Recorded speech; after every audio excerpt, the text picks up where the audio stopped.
తెలంగాణ ప్రభుత్వం రైతు భరోసా పథకం సహాయం పొందేందుకు కొత్త రైతులకు అవకాశం కల్పించింది.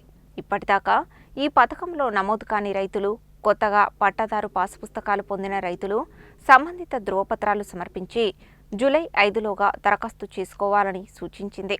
ఈ నెల 15వ తేదీ నాటికి పట్టాదారు పాసు పుస్తకాలు పొందిన రైతులు రైతు భరోసా పథకంలో నమోదు చేసుకోవచ్చని తెలిపింది. రైతు భరోసా పథకం సహాయం పొందేందుకు ప్రభుత్వం కొత్త రైతులకు అవకాశం కల్పించింది.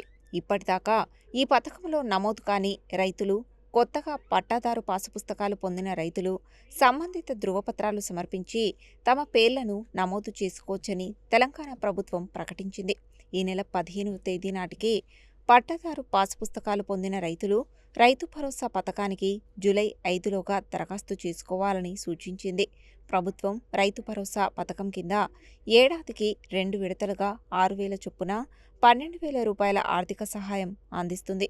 జూలై 30న వానాకాలం రైతు భరోసా నిధులు విడుదల కానున్నందున అర్హులైన కొత్త పట్టాదారులు గడువులోగా దరఖాస్తు చేసుకోవాలని ప్రభుత్వం తెలిపింది.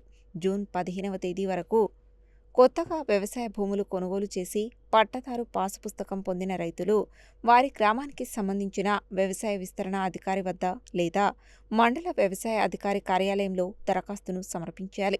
దరఖాస్తుకు అవసరమైన పత్రాలు పట్టాదారు పాసు పుస్తకం, Aadhaar card, bank passbook xerox కాపీలను, మొబైల్ నెంబర్, పట్టాదారు పాసు పుస్తకం పత్రాలను సమర్పించాలి. అర్హులైన కొత్త పట్టాదారులందరూ ఈ అవకాశాన్ని వినియోగించుకొని గడువులోగా దరఖాస్తు చేసుకుని రైతు భరోసా సహాయం పొందాలని ప్రభుత్వం పేర్కొంది. దరఖాస్తులను వ్యవసాయ అధికారులు సీసీఎల్ఏ డేటా ఆధారంగా తీసుకుని రైతు భరోసా పోర్టల్లో అప్లోడ్ చేస్తే కొత్త రైతులు రైతు భరోసా లబ్ధిదారుల జాబితాలో చేరిపోతారు.